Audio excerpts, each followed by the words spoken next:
فجر سے پہلے کا نام ہے اور اسی وقت جو سحر کرنا چاہیے وہی وقت افضل ہے. صحابہ اور نبی صلی اللہ علیہ وسلم اسی وقت سحری کیا کرتے تھے, لہذا اس وقت کھانا کھا کر ہم جو روزہ رکھنا چاہیے. اس لیے واضح حدیث آ چکی, سحری کرو, اس میں برکت ہے. اب کن کن معاملات میں زندگی کے برکت ہونے والی ہے اللہ سبحانہ تعالیٰ بہتر جانتے ہیں, لہذا اس برکت کے ماحول کو ہم گھر کے اندر بھی برکت کا موقع بنائیں, سب کو سحری اٹھائیں, ساتھ میں کھلائے پلائیں, الحمدللہ سحری رکھیں. پوائنٹ نمبر 21, سحری تاخیر سے کرنے کا حکم ہے. بخاری شریف حدیث نمبر 622, نبی صلی اللہ علیہ وسلم نے فرمایا, بلال رضی اللہ عنہ رات کے وقت اذان دیتے تھے, لہذا تم بلال کے اذان دینے تک کھاتے پیتے رہو. جب تک اذان سنے نہیں آتی, آخری ٹائم میں جب تک آپ کھانا کھا سکتے, چائے پیجئے, کھجور کھائیے, جو کھا سکتے کھائیے. لیکن دو باتوں کی ذہن میں رکھیے. ایک, ہمارے شہر میں دو طرح کے مسجد ہے, دو طرح کی اذان ہوتی. ایک اذان ہمارے شہر میں اس وقت ہوتی مساجد میں جب فجر کی نماز کا وقت شروع ہو جاتا. جیسے سحری کا وقت ختم ہوا, فجر کی نماز کا وقت وہیں شروع ہو جاتا. جیسے فجر کی نماز کا وقت شروع ہوتا, کئی مساجد ایسے ہیں جس میں اذان دے دی جاتی. یہ اذان کو آپ فالو کر سکتے ہیں, حی علی الصلاۃ حی علی الفلاح کہنے تک آپ کھائے, حرج کی بات نہیں ہے. لیکن بعض مساجد ہمارے شہر میں ایسے ہیں جو فجر کی نماز کا وقت شروع ہونے کے 10 سے 15 منٹ ٹال کر اذان دیتے.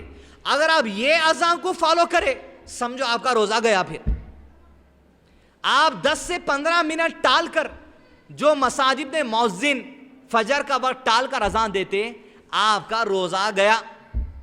لہذا پہلے معلوم کر لیجئے فجر کا وقت شروع ہوتے ہی کون اذان دے رہے ہیں, ان کی اذان کو فالو کرنا. نہیں تو اتنے چالو رہتے لوگ, ذرا دیر سے اٹھے, سمجھو وہاں کی اذان نہیں ہوئی نا, وہاں کی اذان آپ فالو کرے تو گیا سمجھو روزہ آپ کو. جو اول وقت کا ہے وہی روزہ آپ کو جو سو فالو کرنا پڑے گا, اسی میں جو سو آپ کے لیے خیر والی بات ہے.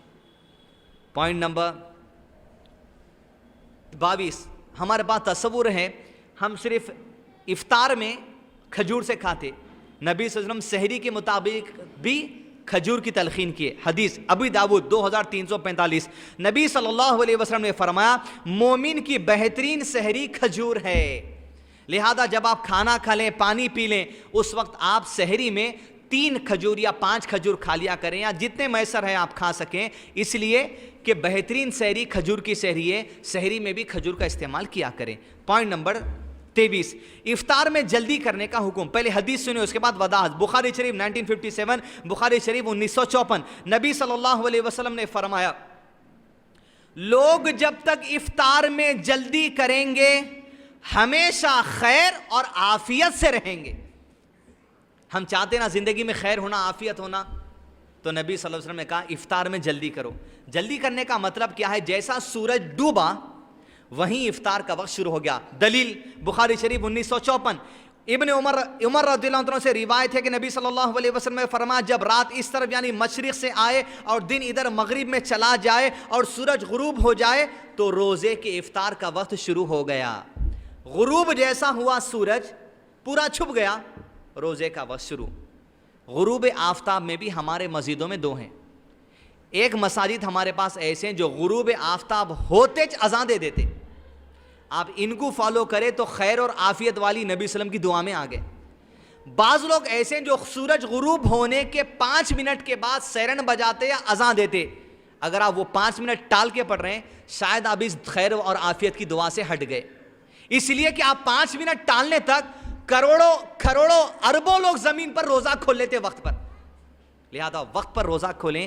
جلدی کرنے کا مطلب یہ ہے کہ جیسے وقت شروع ہوا فوری بسم اللہ کہہ کر کھجور اپنے منہ میں ڈال لیں, وہی جو سو بہتر بات ہے. پوائنٹ نمبر 24, اگر کوئی لا علمی کی وجہ سے روزہ کھول لے تو اس میں 2 مسئلے ہیں.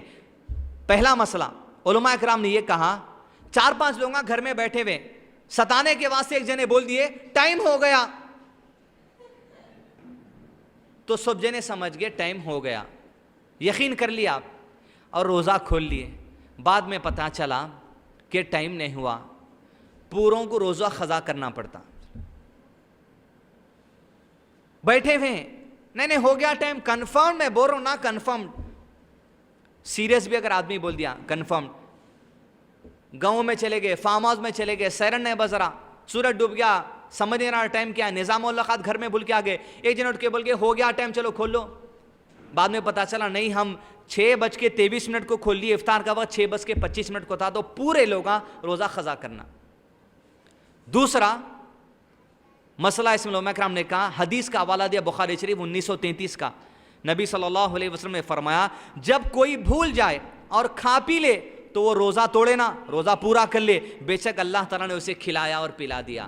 بھول کے اگر آپ کوئی چیز منہ میں ڈال دیے تھے, افطار کے ٹائم بیٹھے ہوئے ٹب بول کے ڈال دیے, فروٹ کاٹ رہے ہیں ٹب بول کے انگور ڈال دیے, چلا لیجیے, اب چھوٹے, اب اسلام میں آزادی دے دی گئی آپ کو, مگر عادت نے بلانے نا اس کو, پھر لہذا بھول کر کوئی چیز کھا لیے اس کا روزہ نہیں توڑتا, وہ کنٹینیو کر لے. پوائنٹ نمبر 25, روزہ کس چیز سے کھولنا چاہیے؟ صحیح ابی داؤد حدیث نمبر 2065, نبی صلی اللہ علیہ وسلم جب روزہ کھولتے تو پہلے کھجور سے کھولتے, کھجور نہ ہوتا چھواروں سے کھولتے, سکا کھجور جس کو بولتے, چھوارے نہ ملتے تو پانی سے اللہ کے نبی صلی اللہ علیہ وسلم روزہ کھولا کرتے. یہ 3 چیزوں سے آپ روزہ کھولتے, 1 کھجور, دوسرا چھوارے, تیسرا پانی. تیسرا, افطار جب کریں گے اللہم لکا صمت بکا آمنت وعلیک توکلت, نبی صلی اللہ علیہ وسلم نہیں پڑھتے تھے, آپ پڑھ رہے ہیں تو آپ نبی سے بڑھ کے ہو گئے کیا؟ یہ دعا نہیں ہے. روزہ کھولنے کی دعا وہی ہے جو کھانا کھانے کی دعا ہے, بسم اللہ بولے کھائے, بسم اللہ والا برکت اللہ, یہ بھی دعا نہیں ہے. بسم اللہ, آپ صلی اللہ علیہ وسلم طائف کے اندر جب نکلے, ایک انگور کے باغیچے میں آپ بیٹھے, مکے اور طائف کے راستے میں ایک آدمی انگور کا گچھا آپ کے سامنے لایا تو انگور کا گچھا توڑے انگور اور بسم اللہ کہہ کر منہ میں انگور کھا گئے, یعنی بسم اللہ دعا ہے. جب کھجور کھا گئے آپ, افطار پی گئے اور پانی پی گئے, کھجور کھا کے پانی وغیرہ پینے کے بعد یہ دعا ہے, کھانا کھانے کے بعد کی دعا افطار میں وہ یہ دعا ہے, ذهب الظمأ وابتلت العروق وثبت الاجر انشاء اللہ. پیاس چلی گئی, رگیں سیراب ہو گئیں, اور اگر اللہ چاہے تو اجر بھی لکھ دیا جائے گا. کتنی پیاری دعا ہے. پیاس بجھ گئی, گلا بھیگ گیا, اگر اللہ چاہے اجر و ثواب بھی لکھ دیا جائے گا. یہ دعا کھجور کھا کے پانی پینے کے بعد کی ہے. دوسرا پوائنٹ نمبر 26, کوئی اگر دعوت دے کے بلائے تو ایک دعا دینا ہے, نامہ نہیں رکھنا. پہلے جاتے دسترخوانہ ٹٹول رہے ہیں, نیت جو سو استغفار کی کرے, کچھ اچھا کرے, کیا لا رہے ہیں؟ دھیمڑے نہیں ہیں آپ کن, حلیم نہیں ہیں آپ کن, فلاں نہیں ہے آپ کن, کیونکہ بعض ہر گھر کا کلچر الگ لیتا. بعض لوگ پورے فروٹ کو کاٹ کے ایک جگہ ملا دیتے. اب اپنے جیسے کھاتے پیتے گھروں کے لوگ اگر گئے کٹوری میں ڈال کے انہوں نے سلاد دیے تو پریشان ہو جاتے, منہ چڑا لینا نہیں. آدمی کس سے بھی جو سو کرا دیا افطاری, دعا دینا. جس کے گھر افطار کی جائے اس کو یہ دعا دینا ہے, افطر عندکم الصائمون واکل طعامکم الابرار وصلت علیکم الملائکہ. تیرے گھر روزے دار روزہ کھولتا رہے, تیرے گھر نیک لوگ کھانا کھاتے رہیں, اور تیرے حق میں فرشتے دعائیں خیر کرتے رہیں. کتنی پیاری دعا ہے. لہذا یہ دعا ان لوگوں کو دینی چاہیے جو افطار کی دعوت پر بلاتے ہیں. دوسرا, افطار کروانے کی ترغیب. حدیث صحیح ترمذی 647, شیخ البانی نے اس حدیث کو صحیح قرار دیا. کہا نبی صلی اللہ علیہ وسلم نے فرمایا جو کوئی روزے دار کو افطار کرائے, اللہ سبحانہ و تعالیٰ افطار کرانے والے کو ویسا ہی اجر و ثواب دیتے ہیں جیسا اجر و ثواب روزے دار کو دیتے ہیں, اور روزے دار کے ثواب میں سے کچھ بھی تخفیف نہیں کی جاتی. بغیر اس کے کوئی لاز کے آپ کو وہ ثواب ملے گا. ایک صاحب بولے ایک بڑی بھی ہے, روزانہ سحری کرا رہے ہیں, فلاں کرا رہے ہیں, مگر خود روزے نہیں رہتے, اس ارادے کے ساتھ ثواب مل رہا نا, روزے کا انکار تو کفر ہو جاتا.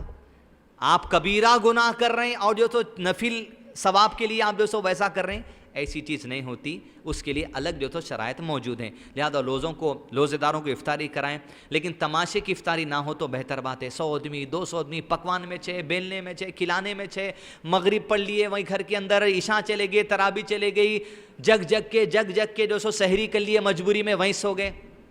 ایسے دعوتوں میں بلائیے بھی مت, ایسے دعوتاں کریے بھی مت.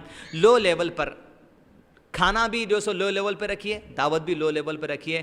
بہتر ہے غربا کو اگر بلایا جائے تو اچھی بات ہے, رشتہ داروں کو بھی بلانا جو سو رشتہ داری قائم کرنے کے لیے بڑی بہتر بات ہے, لیکن کلچرل دعوت نہ ہو, شرعی دعوت اگر ہو اچھی نیت سے, بڑی بہتر بات ہے. پوائنٹ نمبر 27, ایسے کام جو روزے میں کرنے سے روزہ نہیں ٹوٹتا.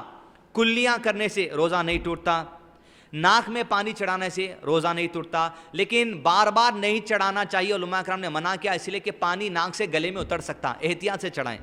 دوسرا، تیل لگانے سے روزہ نہیں ٹوٹتا، کنگھی کرنے سے روزہ نہیں ٹوٹتا، مسواک کرنے سے روزہ نہیں ٹوٹتا، خوشبو لگانے سے روزہ نہیں ٹوٹتا، اگر خے خود بخود آ جائے روزہ نہیں ٹوٹتا، لیکن جان بوجھ کر آدمی گلے میں انگلی ڈال کر خے کرے تو روزہ ٹوٹ جاتا۔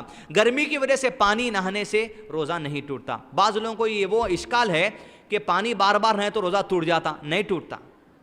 اگلا، روزے کی حالت میں اللہ کے نبی صلی اللہ علیہ وسلم اپنی بیویوں کو بوسہ دیتے۔ عائشہ صدیقہ رضی اللہ عنہا کہتی ہیں کہ اللہ کے نبی صلی اللہ علیہ وسلم روزے دار ہونے کے باوجود اپنی بعض بیویوں کو بوسہ لیا کرتے، یہ کہہ کر عائشہ رضی اللہ عنہا ہنس پڑی۔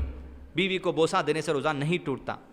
حالت جنابت میں روزہ رکھنا اور بعد میں غسل کرنا، یعنی اگر جنابت کی حالت میں میاں بیوی ہے یا نوجوان جو سو ناپاکی کی حالت میں ہے، وہ سحری کو اٹھ کر وضو کر کے سحری کر لیں، اور سحری کر لینے کے بعد غسل کر سکتے ہیں، غسل کرنے کے بعد وہ فجر کی نماز پڑھ سکتے ہیں۔ ڈرنا نہیں چاہیے بھائی روزہ نہیں ہوتا کیا۔ پوائنٹ نمبر اسی میں آخرا، روزے کی حالت میں پچھنا لگانا، کپنگ کرانا، ہجامہ کرانا، یہ بھی اس سے کرنے سے علماء کرام نے کہا روزہ نہیں ٹوٹتا۔ دوسرا، شیخ البانی اور دیگر علماء کرام نے کہا انسولین لگانے کی جن لوگوں کو عادت ہوتی، یعنی شوگر کے پیشنٹ یا کوئی اور، تو کہا انجیکشن لینے سے روزہ نہیں ٹوٹتا۔ بہتر ہے کہ صبح سحر سے پہلے یا رات میں افطار کے بعد لے لیے تو، لیکن اگر مجبوری ہے دن میں لینا ہے تو حرج کی بات نہیں، اس سے روزہ نہیں ٹوٹتا۔ پوائنٹ نمبر 28، روزے کی حالت میں جو کام کرنا منع ہے۔ پہلا، وصال کرنا۔ وصال کہتے ہیں کنٹینیوس بغیر کچھ بھی کھائے پیے کے 2-3 دن تک روزہ رہنا۔ جم کو جانے والے پیٹاں چھاٹنے کے واسطے، یا دوستو جس کو بھاگنا نہیں ہوتا انہوں پیٹاں چھاٹنے کے واسطے ایسے حرکت کرتے، خالی پانی پی لیں کھجور کھا رہے ہیں، خالی پانی پی لیں کھجور کھا رہے ہیں۔ کیوں؟ نیت ڈائٹ ہے ان کی، دبلے ہونا، شادی کی تاریخ قریب آ گئی، دبلے ہونے کے واسطے نئے نئے رمضان کو استعمال کرتے، ایسا مت کیجئے، وصال کرنا منع ہے۔ نیکسٹ، جھوٹ بولنا، یہ تو غیر رمضان میں بھی منع ہے۔ غیبت کرنا غیر رمضان میں بھی منع ہے۔ لڑائی کرنا غیر رمضان میں بھی منع ہے۔ بے حیا باتیں کرنا غیر رمضان میں منع ہے۔ جہالت کی باتیں کرنا غیر رمضان میں منع ہے۔ غیبت کا سب سے بہترین ٹول، اور میں سمجھتا ہوں اس رمضان میں آپ تمام کا سب سے اچھا ٹائم پاس واٹس ایپ سے بہتر نہیں ہو سکتا، اس لیے کہ پہلے لوگاں فون مانگتے تھے ذرا کال کرنا ہے، آج کل لوگاں وائی فائی کا پاسورڈ مانگ رہے ہیں، جہاں جا رہے ہیں ادھار ذرا دے دینا، ذرا دے دو نا، کیا چیز میں ٹائم پاس کر رہے ہیں؟ اللہ کے لیے ٹائم پاس کے لیے واٹس ایپ استعمال مت کیجیے۔ 21 آدمی کو پہنچا دو، رمضان میں ثواب ملتا، نئے نئے آئیں گے آپ کو، اب کسی پہ توجہ مت دیجیے۔ دین اللہ کی کتاب قرآن مجید میں ہے، دین اللہ کے نبی صلی اللہ علیہ وسلم زندگی احادیث میں ہے، یہ واٹس ایپ دین سیکھنے کی جگہ نہیں ہے، یہ دوستو بیکار ہے۔ غیبت کا سب سے ٹیکنالوجیکل اڈا واٹس ایپ ہے، لہذا اس اڈے سے بچ کے رہیے، اپنی انگلیوں کو بچائیے، انگلیوں کے گناہ سے بچیے، انگلیوں کے گناہ سے بچیے، غیبت سے بچیے، چغلی سے بچیے۔ بغیر تحقیق کے لوگوں کی زندگی کو واٹس ایپ پر اچھالنے سے، فیس بک پر اچھالنے سے، فونوں پر اچھالنے سے، میسیجوں پر اچھالنے سے، لوگوں سے مل کر اچھالنے سے اپنے آپ کو محفوظ رکھیے۔ رمضان برباد مت کیجیے، اور یہ معاملات ایسے ہیں غیبت کے 11 مہینے کے عمل برباد کر دیتے۔ نبی صلی اللہ علیہ وسلم نے دیکھا، مجھے معراج کے سفر بتایا گیا، ایسے لوگ جن کے ناخن تانبے کے تھے، وہ اپنے جسموں کو کھجاتے تھے۔ میں نے پوچھا جبریل علیہ السلام سے کون لوگ ہیں؟ کہا یہ وہ لوگ ہیں جو اپنے مردہ بھائی کا گوشت کھاتے تھے، غیبت کرتے تھے۔ غیبت کیا ہے؟ ہمارے پاس تصور کیا ہے غیبت کا؟ نبی صلی اللہ علیہ وسلم نے کہا غیبت یہ ہے کہ تم اپنے بھائی کے بارے میں ایسی باتیں دوسروں کے سامنے کہو جو وہ سننے کو پسند نہیں کرتا۔ انہوں گالی دیے، آپ جا کے دوسروں میں داڑھی رکھ کے گالی دیے، یہ غیبت ہے۔ صحابہ نے کہا اللہ کے نبی صلی اللہ علیہ وسلم اگر وہ عمل کیا ہے انہیں اور وہ ہم لوگوں کے سامنے بیان کر رہے ہیں اس کے بد پیچھے، تو کہا وہی تو غیبت ہے۔ اگر وہ ایسا نہیں کیا تب تو اس کے اوپر تہمت باندھنا ہو جائے گا۔ جو کرتے نا وہ اس لوگوں کے سامنے ڈھنڈورا پیٹنا، اس کو غیبت بولتے۔ چاہے واٹس ایپ پہ کرو، فیس بک پہ کرو، میسیجنگ سے کرو، مل کر کرو، شادی خانے میں کرو، میت کے گھر میں کرو، کہیں بھی کرو، اسی کا نام چغلی اور غیبت ہے، اس سے بچیے۔ پوائنٹ نمبر 29، روزہ توڑنے والے کام۔ جان بوجھ کر خے کرنا روزہ توڑ دیتا، پانی پی لینا، حالت روزے میں میاں بیوی جمع کر لینا، اگر جان بوجھ کر خے کریں روزہ ٹوٹ جاتا، حیض کی وجہ سے روزہ ٹوٹ جاتا۔ آدمی اگر بے ہوش ہو گیا اور ہوش اگر اس کو طلوع غروب آفتاب سے پہلے آ گیا، گڈ، غروب آفتاب کے بعد اس کو ہوش آیا تو علماء نے کہا اس کو روزہ قضا کر لینا چاہیے۔ کب تک؟ سحری سے کر کے جو بے ہوش ہوا اور غروب آفتاب کے بعد اٹھا تو روزہ اس کو پر کر لینا چاہیے، قضا کر لینا چاہیے۔ بچے کو دودھ پلانے کی وجہ سے روزہ نہیں ٹوٹتا۔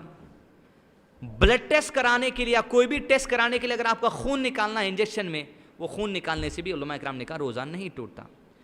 دانتوں کے درمیان سے اگر خون نکل گیا مسواک کرنے سے، کلی کر لینا، روزہ نہیں ٹوٹتا، اس کو نگلنا نہیں۔ اور اگر کوئی مارے خون نکل گیا تب بھی روزہ نہیں ٹوٹتا، ایسا برا مارنا بھی نہیں۔ پوائنٹ نمبر 30، حیض والی عورتوں کے لیے صرف روزوں کی قضا ہے، نماز کی قضا نہیں۔ مسلم شریف حدیث نمبر 335، عائشہ صدیقہ رضی اللہ عنہا نے کہا کہ ہمیں روزوں کی قضا کا حکم دیا جاتا، لیکن رمضان میں حالت حیض میں جتنی نمازیں چھٹی ان نمازوں کی قضا کا حکم نہیں دیا جاتا، صرف روزوں کی قضا ہے۔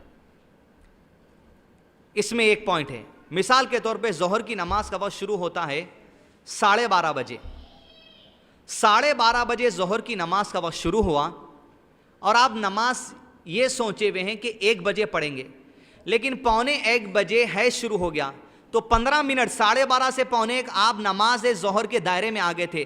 جب آپ طہارت کی حالت میں آئیں گے یہ نماز آپ کو دہرانا پڑے گا، اسی لیے کہ نماز فرض ہو گئی تھی 12:30 بجے آپ کے اوپر۔ لہٰذا عورتوں کو جب حیض کی تاریخ قریب آنے کا اندیشہ ہو، صلاح کا وقت شروع ہوتے ہی نماز پڑھ لے تو بہتر بات ہے۔ پوائنٹ نمبر 31، سفر میں روزہ رکھا بھی جا سکتا ہے، روزہ چھوڑا بھی جا سکتا ہے، بشرط یہ کہ روزے کی قضا بعد میں کر لی جائے۔ قرآن مجید میں اللہ تعالیٰ نے فرمایا مسافر اور بیمار روزہ چھوڑ سکتے ہیں بشرط کہ روزے کی قضا کر لیں۔ وضاحت اس کی اس طرح ہے، مثال کے طور پہ لوگ انڈیا کا چاند دیکھ کر رمضان شروع کرتے، سعودی عرب میں عمرہ کرنے جا کر وہاں پر کیا کرتے؟ عید کرتے۔ یہاں پر چاند دکھتا 1 دن کے بعد کبھی، اور وہاں پر 29واں چاند ہو گیا تو آپ کے 28 روزے ہوتے۔ اگر 28 روزے اگر کسی کے ہوئے سفر کی وجہ سے تو انڈیا آنے کے بعد وہ لوگ 1 روزہ پورا کر کے 29 روزے پورے کر لینا، یا وہاں بھی کر سکتے۔ دوسرا مسئلہ، آپ یہاں کا چاند دیکھ کر نکلے اور وہاں پر 30 روزے ہو گئے، یہاں بھی 1 روزہ مل گیا، وہاں بھی 1 روزہ مل گیا، اور آپ وہاں پر عید سے پہلے انڈیا واپس آ گئے لیکن آپ کے 30 روزے پورے ہو گئے۔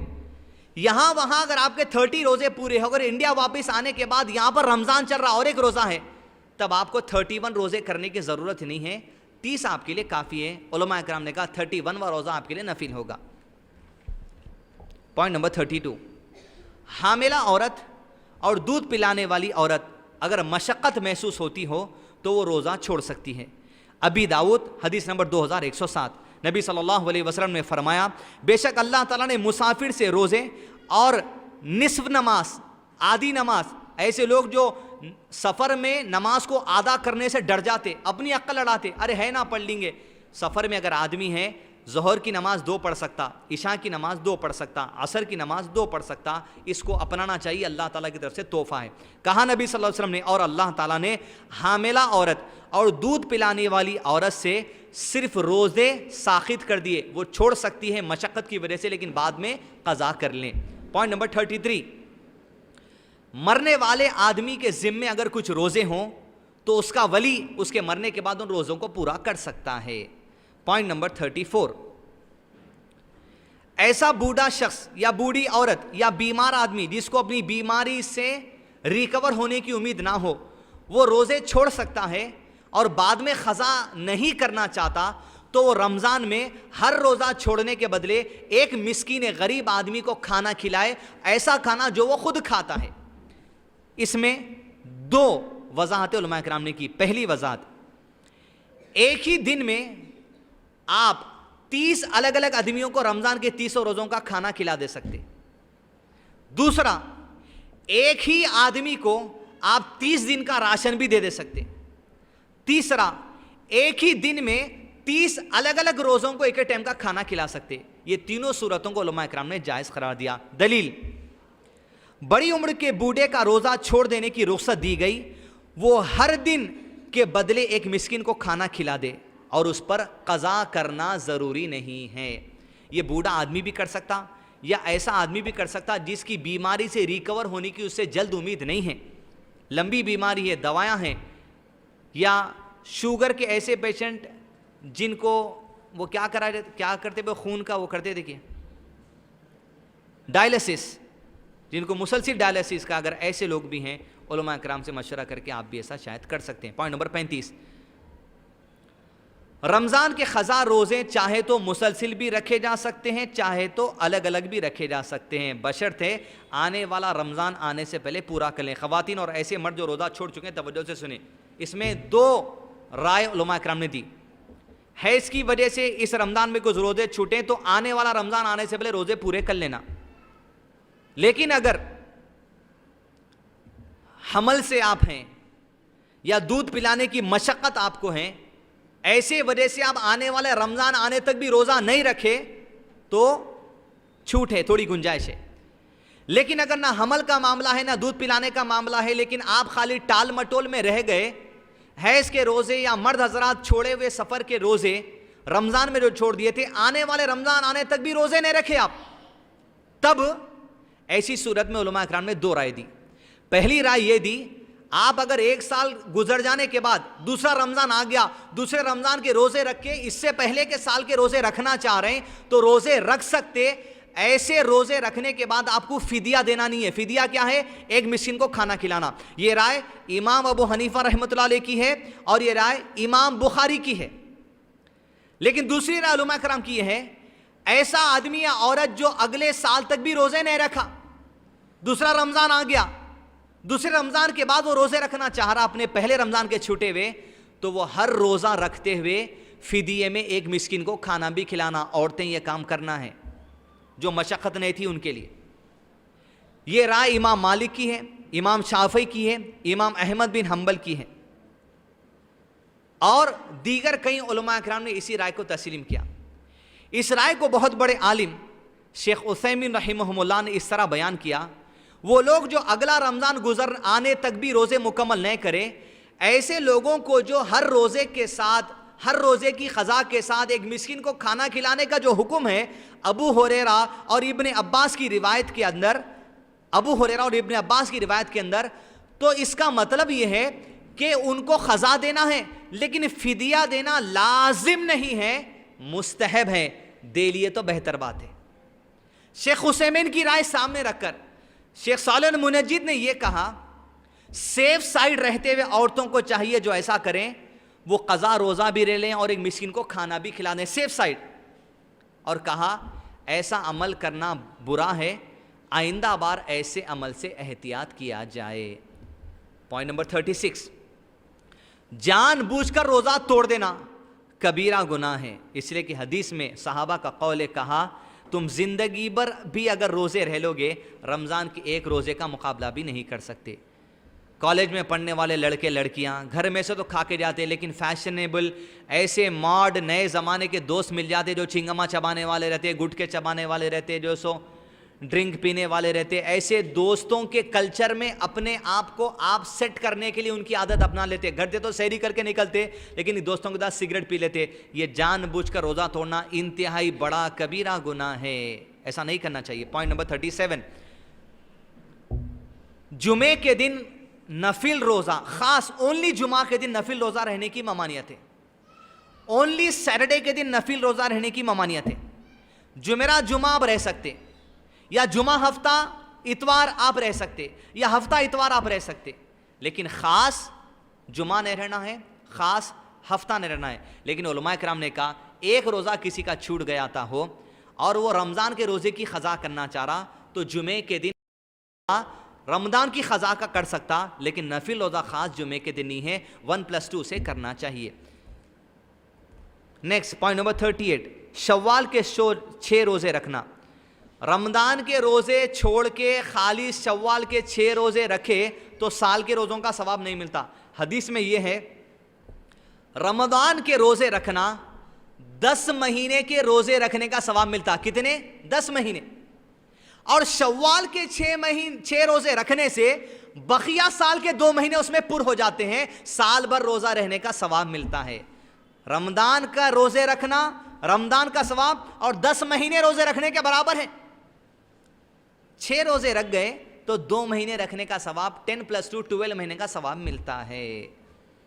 فتویٰ جاری کیا علماء کرام نے اس مسئلے پر، جس کی وضاحت آپ دیکھ سکتے ہیں۔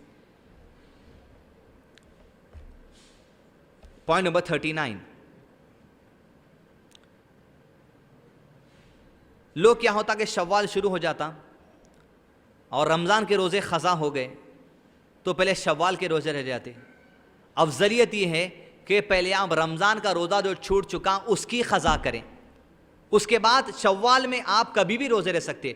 شوال کے 6 روزوں کا معاملہ یہ ہے، آپ مسلسل 6 روزے ایک ساتھ بھی رہ سکتے، یہ 6 روزے شروع میں بھی رہ سکتے مہینے کے، یہ 6 روزے آخر میں بھی رہ سکتے مہینے کے، یا 2 3 یا ایک کر کے بھی آپ پورے مہینے میں کبھی بھی 6 روزے مکمل کر لیے تو یہ بھی عمل درست ہے، آپ کو 2 مہینے کے ثواب مل جائے گا، اور رمضان +2 یہ کرنے سے سال بھر کے روزوں کا ثواب مل جائے گا۔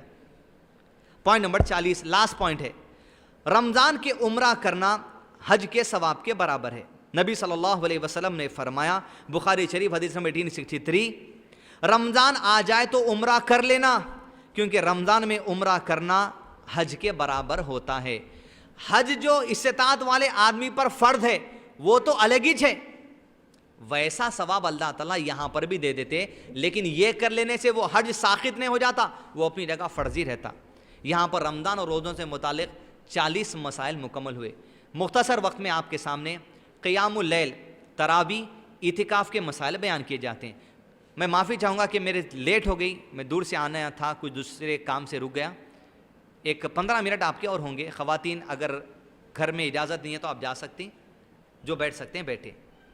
قیام اللیل، اعتکاف۔ پوائنٹ نمبر 41، قیام کھڑنے کو، عبادت کو، لیل رات کی، قیام اللیل رات کا قیام۔ عشاء کی نماز کے بعد سے لے کے سحری کا وقت ختم ہونے تک جو کچھ بھی قیام آپ کر لیں وہ قیام اللیل میں کاؤنٹ ہوتا ہے۔ قیام اللیل کے بارے میں نبی صلی اللہ علیہ وسلم نے حدیث بیان کی، ترمذی شریف 808۔ ابو ہریرہ رضی اللہ عنہ سے مروی ہے کہ نبی صلی اللہ علیہ وسلم حکم تو نہیں دیتے تھے، لیکن قیام رمضان کی راتوں میں نماز پڑھنے کو ترغیب کرتے تھے، انکریج کرتے تھے، مگر حکم نہیں دیے، انکریج کرتے تھے آپ صلی اللہ علیہ وسلم، اور فرماتے تھے جو کوئی حالت ایمان میں اور اجر و ثواب کی نیت کی غرض سے رمضان میں قیام کرے گا اور گزشتہ اللہ تعالیٰ اس کے سارے گناہ بخش دیں گے، یعنی یہ بھی صغیرہ گناہوں سے متعلق ہے۔ تو رمضان کی راتوں میں خواتین بھی قیام کریں۔ جیسے عشاء سے فارغ ہوئے، ایسا مت کرو بھائی کھانا کھا لیں گے تھوڑی دیر سو جائیں گے، عشاء پڑھے فوری نماز ادا کر لیجئے 8 رکعت، آپ فارغ ہو جائیے۔ یا آپ تہجد میں اٹھ کے 8 رکعت پڑھنا چاہ رہے ہیں، جبھی بھی پڑھ سکتے، ساری رات میں کبھی بھی آپ 8 رکعت نفل نماز پڑھ لیجئے، 3 رکعت وتر پڑھ لیجئے، 1 رکعت وتر پڑھ لیجئے، کافی ہے، رمضان کا قیام کاؤنٹ ہو جائے گا۔ پوائنٹ نمبر 2، قیام اللیل مسجد میں باجماعت کرنا افضل ہے، کیونکہ نبی صلی اللہ علیہ وسلم نے ایسا کیا۔ بخاری شریف حدیث نمبر 1129، نبی صلی اللہ علیہ وسلم 3 دن تک صحابہ کو مسجد نبی میں 8 رکعت، کتنے؟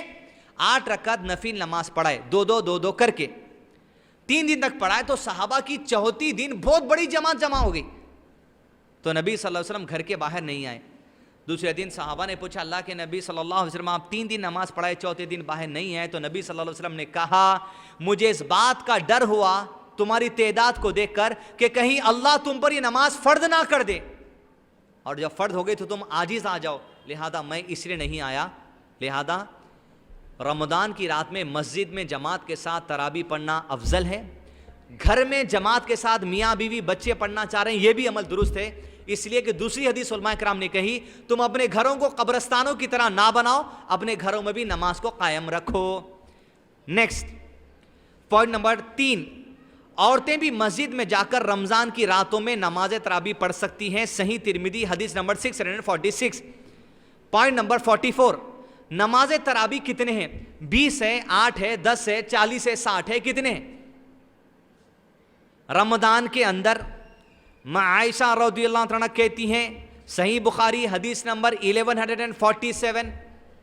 رمضان کے اندر بھی، رمضان کے علاوہ 11 مہینوں میں بھی، نبی صلی اللہ علیہ وسلم کا یہ عمل صرف رمضان کا نہیں تھا، رمضان کے اندر بھی، رمضان کے علاوہ سال کے 11 مہینوں میں بھی اللہ کے نبی صلی اللہ علیہ وسلم ہر رات کو 8 رکعت نفل پڑھتے تھے. کتنے؟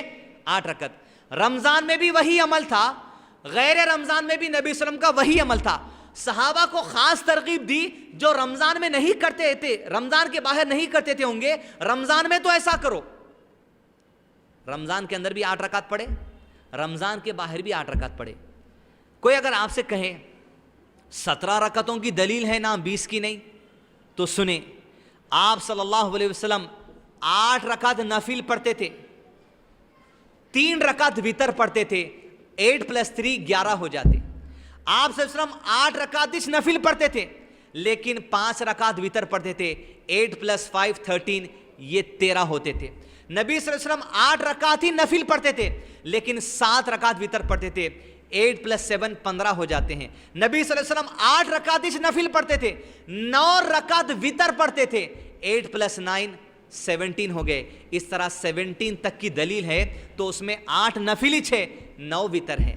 وتر پڑھنے کا طریقہ یہ ہے، جب 3 رکعت وتر آپ پڑھیں، 3 رکعت وتر میں ایک ہی تشہد ہے. جیسا مغرب کی نماز ہم پڑھتے 2 رکعت پڑھتے، تشہد پڑھتے، پھر اٹھتے 1 رکعت پڑھتے. وتر میں ایسا 3 نہیں پڑھنا چاہیے. وتر میں کنٹینیو 3 پڑھنا چاہیے اور ایک ہی تشہد پڑھنا چاہیے. اگر آپ 5 رکعت وتر پڑھنا چاہتے ہیں، 5 رکعت کنٹینیو پڑھنا چاہیے، ایک ہی تشہد ہے. اگر آپ 7 رکعت پڑھنا چاہتے ہیں، 7 رکعت کنٹینیو پڑھنا چاہیے، ایک ہی تشہد اس میں ہوگا. اگر آپ 9 رکعت پڑھنا چاہتے ہیں، 8 رکعت کنٹینیو پڑھنا چاہیے، 8ویں رکعت میں ایک تشہد ہے، پھر اٹھنا ہے، 9ویں رکعت پڑھنا ہے، 9ویں رکعت کے دوسرے سجدے کے بعد پھر ایک تشہد ہے. صرف 9 رکعت وتر میں 2 تشہد ہے، ایک 8 میں ایک 9ویں میں، لیکن 7 5 3 1 میں ایک ہی تشہد ہے. اور رات کی نماز کتنی ہے؟ 8. وتر آپ کے اختیار کی بات ہے. اب لوگ بولیں گے میں مکے میں مدینے میں 20 پڑھتے نا، تو ہمارا تعلق رسول اللہ صلی اللہ علیہ وسلم سے ہے، ہمارا تعلق نبی صلی اللہ علیہ وسلم کے عمل سے ہے. مکے اور مدینے میں گناہ ہو رہا یہ نہیں بول رہے ہم، یہ نہیں بول رہے ہم. سنت چھوٹ جا رہی، بس اتنی سی بات ہے. سنت 8 کی ہے، اگر اس کو آپ اختیار کر لیں اپنے لیے فائدے والی بات ہے. اللہ تعالیٰ نے فرمایا من یطع الرسول فقد اطاع اللہ، جس نے اللہ کے نبی صلی اللہ علیہ وسلم کی اطاعت کی حقیقت میں اس نے اللہ ہی کی اطاعت کی. مکے مدینے میں غلط ہو رہا یہ کوئی نہیں بولتا، گناہ ہو رہا یہ کوئی نہیں بولتا، ان کا عمل ہے. نفل نماز ہے، بے شک ہر نفل نماز کو ثواب مل رہا ہوں گا، لیکن سنت چھوٹ جا رہی، اس بات کا ہمیں لحاظ رکھنا چاہیے. پوائنٹ نمبر 45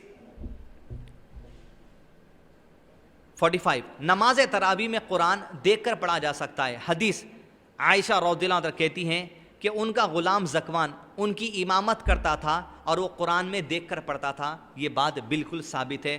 عائشہ رضی اللہ عنہا وہ ہیں محدثہ ہیں،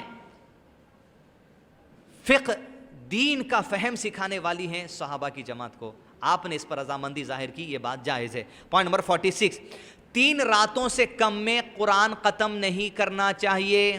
شب شبینہ لوگ مار دے رہے ہیں، ٹر چڑھا خالی اللہ اکبر، اتنا ہی سمجھ نہیں آتا. یہ نماز کا بھی مذاق ہے، یہ قرآن کا بھی مذاق ہے. آیت کریمہ کے نام پر، ختم قرآن کے نام پر رمضان میں شادی خانوں میں، گھروں میں باہر ساؤنڈ باکس لگاتے تھے، بس قرآن پڑھتے جا رہے ہیں پڑھتے جا رہے ہیں پڑھتے جا رہے ہیں، 4 گھنٹے میں قرآن ختم. نہیں، 3 راتوں سے کم میں قرآن ختم کرنا، نبی صلی اللہ علیہ وسلم نے فرمایا ایسا شخص سمجھدار نہیں، ایسا شخص سمجھدار نہیں جو جس نے 3 راتوں سے کم میں قرآن کو مکمل کر لیا. رک کر ٹھہر کر پڑھنا چاہیے.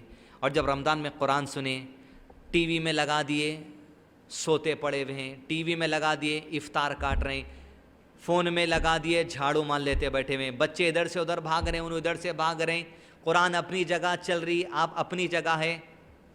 مکمل متوجہ ہو کے قرآن سنیے. نہیں سننا ہے بند کر دو، سننا ہے تو پوری توجہ کے ساتھ سنیے. قرآن کے ترجمے کا اہتمام کیجیے. آڈیو ترجمہ قرآن کا اویلیبل ہے، آپ کو پڑھنے ٹائم نہیں مل رہا، آڈیو سننے کی جو کوشش کیجیے ترجمے کا.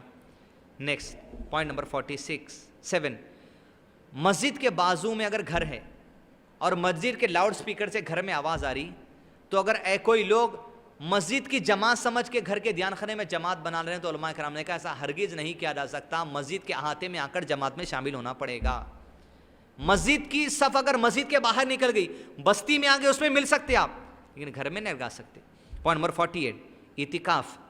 حدیث سنیں، خواتین بھی مرد بھی، صحیح بخاری 1922، مسلم شریف 1172، عائشہ رضی اللہ عنہ سے مروی، خواتین بھی سنیں، نبی صلی اللہ علیہ وسلم رمضان کے آخری 10 دنوں میں اعتکاف رہا کرتے تھے، اور آخری زندگی کے سال میں 20 دن اعتکاف رہے۔ کہا رمضان کے آخری 10 دنوں میں نبی صلی اللہ علیہ وسلم اعتکاف بیٹھتے تھے، یہاں تک کہ اللہ کے نبی صلی اللہ علیہ وسلم کی وفات ہو گئی۔ پھر آپ صلی اللہ علیہ وسلم کی وفات کے بعد نبی صلی اللہ علیہ وسلم کی بیویاں اعتکاف بیٹھا کرتی تھی۔ عورتیں بھی اعتکاف بیٹھنا چاہیں تو بیٹھ سکتی ہیں، لیکن گھر کے اندر عورتوں کا اعتکاف نہیں ہے۔ گھر کے دیان خانے میں یا کمرے میں آپ پردہ بن لیے، وہ اعتکاف ہرگز نہیں ہوتا، کیونکہ وہ نبی صلی اللہ علیہ وسلم کے سنت سے، کہنے سے، قول سے ثابت نہیں ہے، اور نہ نبی صلی اللہ علیہ وسلم کی ازواج مطہرات نے ایسا کیا۔ تمام ازواج مطہرات مسجد کے کونے ہی میں اعتکاف کا جو سو پردہ باندھا کرتی تھی، اس لیے کہ ازواج مطہرات کا گھر خود مسجد کے دائرے میں تھا۔ نبی صلی اللہ علیہ وسلم کے ازواج مطہرات کا گھر مسجد کے دائرے میں تھا، لہذا وہ لوگ اعتکاف بیٹھا کرتے تھے۔ تیسرا، اعتکاف بیٹھنے کے لیے روزہ شرط نہیں ہے۔ اگر کوئی ایسے ضعیف آدمی ہے جو روزہ نہیں رہ رہے اور ہدیہ دے رہے ہیں، ایک مسکین کو روزانہ کھانا کھلا رہے ہیں، تو ان کا معاملہ یہ ہے، تو مسجد میں بیٹھنا چاہتے ہیں اعتکاف تو بیٹھ سکتے ہیں۔ اعتکاف 1 دن کا بھی بیٹھ سکتے ہیں، 3 دن کا بھی بیٹھ سکتے ہیں، 4 دن کا بھی بیٹھ سکتے ہیں، مگر بیٹھے تو چاند رات سے 4 دن پہلے بیٹھ جانا، چاند رات سے 3 دن پہلے بیٹھ جانا۔ سنت نبی صلی اللہ علیہ وسلم کی 10 دن کی ہے، علماء کرام نے 1 2 3 دن کی بھی اجازت دی ہے۔ پوائنٹ نمبر 49 چاند رات سے پہلے بیٹھ سکتے، 1 دن بیٹھ کے اٹھ سکتے، اس معاملے میں آپ علماء کرام سے رہنمائی حاصل کر لیجیے۔ پوائنٹ نمبر 49 شب قدر۔ اعوذ باللہ من الشیطان الرجیم، انا انزلناہ فی لیلۃ القدر وما ادراک ما لیلۃ القدر لیلۃ القدر خیر من 1000 شہر تنزل الملائکة والروح فیہا بإذن ربهم من کل امر سلام ہی حتی مطلع الفجر۔ شب قدر وہ رات ہے جس میں قرآن مجید نازل کیا گیا، جس میں روح الامین جبریل علیہ السلام اور فرشتے آسمانی دنیا سے زمین پر کثرت سے اترتے ہیں، اور آج جس کو مل گئی سمجھو بڑی نعمت مل چکی۔ الف عربی میں کہتے ہیں 1000 کو، 1000، یہ 1000 مہینوں سے بہتر ہے۔ شیخ عارف علی مدینی نے کہا عربی زبان میں میتھمیٹکس میں 1000 آخری ہے، جیسا انگلش میں لاکھ بولیں گے، بلین بولیں گے، ملین بولیں گے، ٹریلین بولیں گے، عربی میں کچھ بھی نہیں، عربی میں 1000 ہے، 1000۔ اب کسی کو 1 ٹریلین گننا ہے، انہیں 1000 لگا کے گننا، یہ 1000 مہینوں سے بہتر ہے 1000 سے ہے یا ہزاروں مہینوں سے بہتر ہے، اللہ بہتر جانے۔ 1000 یعنی 1000 مہینے سے بہتر ہے۔ قرآن مجید نازل کیا گیا شب قدر میں، قرآن مجید پورا کا پورا نازل ہوا، لیکن اللہ کے نبی صلی اللہ علیہ وسلم پر 23 ایئرس میں نازل ہوا، روز کبھی کبھی نازل ہوتا۔ تو علماء کرام نے کہا زمین اور آسمان بنانے سے پہلے اللہ سبحانہ و تعالیٰ نے زمین اور آسمان کی تخلیق سے 50,000 سال پہلے آسمانی دنیا میں لوح محفوظ اللہ تعالیٰ نے بنایا۔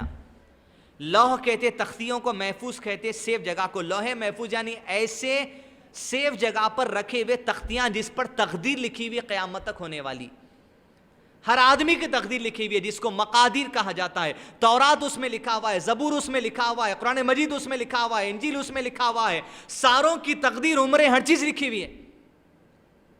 وہ لوح محفوظ میں قرآن جو ہے، اِنَّا أَنزَلْنَاهُ فِي لَيْلَةِ الْقَدْرِ، جب شب قدر آئی تو پورا کا پورا قرآن مجید جو لکھا ہوا تھا اللہ سبحانہ وتعالیٰ لوح محفوظ سے بیت العزا پہ نازل کر دیے، پورا کا پورا۔ اب 23 ایئرس میں جب اللہ کے نبی صلی اللہ علیہ وسلم کے پاس جبریل علیہ السلام کو وحی پہنچانے آتے تو جبریل علیہ السلام کو بیت العزا پہ آنا پڑتا. جب وہ بیت العزا پر آتے تو اللہ تعالیٰ جو وحی سنانا چاہتے وہ وحی سنا دیتے. جیسے وہ وحی سنا دیتے وہ وحی لے کر آپ نبی صلی اللہ علیہ وسلم کے پاس جا کر جبریل علیہ السلام سنا دیتے. لوح محفوظ سے شب قدر کو جب نازل ہوا وہ لوح محفوظ سے بیت العزا پہ آیا اور 23 ایئرس کے اسپین میں نبی صلی اللہ علیہ وسلم پر نازل ہوا. پوائنٹ نمبر 52، رمضان میں سخاوت اور قرآن کا دور. جبریل علیہ السلام ہر رمضان میں نبی صلی اللہ علیہ وسلم پر جتنا قرآن نازل ہوا اتنا سناتے اور اتنا ہی قرآن نبی صلی اللہ علیہ وسلم جبریل علیہ السلام کو سناتے. اس حدیث سے استدلال کرتے ہوئے علماء کرام نے کہا ایک قرآن کا دور کم سے کم کر لینا چاہیے. یا خود پڑھ لو تراویح میں، یا تراویح کہیں پڑھی جاتی ہے تو پڑھو، یا ضروری نہیں ہے قرآن ختم کرنا، آپ آدھا پارہ بھی پڑھ سکتے، ایک ایک رکوع بھی پڑھ سکتے. لیکن اس حدیث سے استدلال لیا گیا کہ اگر آپ ایک قرآن کا دور رمضان میں کر لیں تو بہتر بات ہے، سنت یہ ہے. لاسٹ پوائنٹ، روزے کی حالت میں اگر میاں بیوی کو ستائے، اگر بیوی میاں کو ستائے، غصہ آ گیا، بھائی بھائی کو ستائے، بہن بہن کو ستائے، غصہ آنے کی صورت میں یہ کہہ دینا چاہیے انی صائم، انی صائم، میں روزے دار ہوں، میں جھگڑا کرنا نہیں چاہتا. بس یہی ہمارا معمول ہونا چاہیے. آخری 2 پوائنٹ عید الفطر کے متعلق. عید الفطر ہماری عید صدقہ فطر کے نام سے ہے. صدقہ فطر کیا ہے؟ فطرہ جو ہم دیتے اس کا بنیادی مقصد علماء کرام نے بیان کیا. یہ بیان کیا، کیا بیان کیا گیا کہ رمضان کی روزوں کی حالت میں جو چھوٹی موٹی خطائیں ہو گئی، چھوٹی موٹی، عید الفطر کی نماز پڑھنے سے پہلے جو فطرہ دے دیتے ہیں، صدقہ فطر دیتے ہیں، اس سے اللہ سبحانہ و تعالیٰ 30 روزوں میں ہونے والے گناہوں کو معاف کر دیتے ہیں، چھوٹے. یہ مقصد ہے. صدقہ فطر دینے کا وقت کیا ہے؟ آخری روزہ جہاں ہوتا مغرب کی نماز سے لے کے عید کی نماز کا جو ٹائم ہے، یہ ٹائم کے درمیان عید الفطر کا صدقہ بانٹ دینا. عید کی نماز کے بعد اگر آپ بانٹے وہ صدقہ فطر شامل نہیں ہوتا، وہ عام صدقہ شمار ہوتا. کئی لوگ ایسے ہیں جو 3-4 دن پہلے، 5-6 دن پہلے صدقہ فطر فقیراں گھر پہ آسو بانٹنا شروع کر دیتے. نہیں، آخری دن افضل ہے.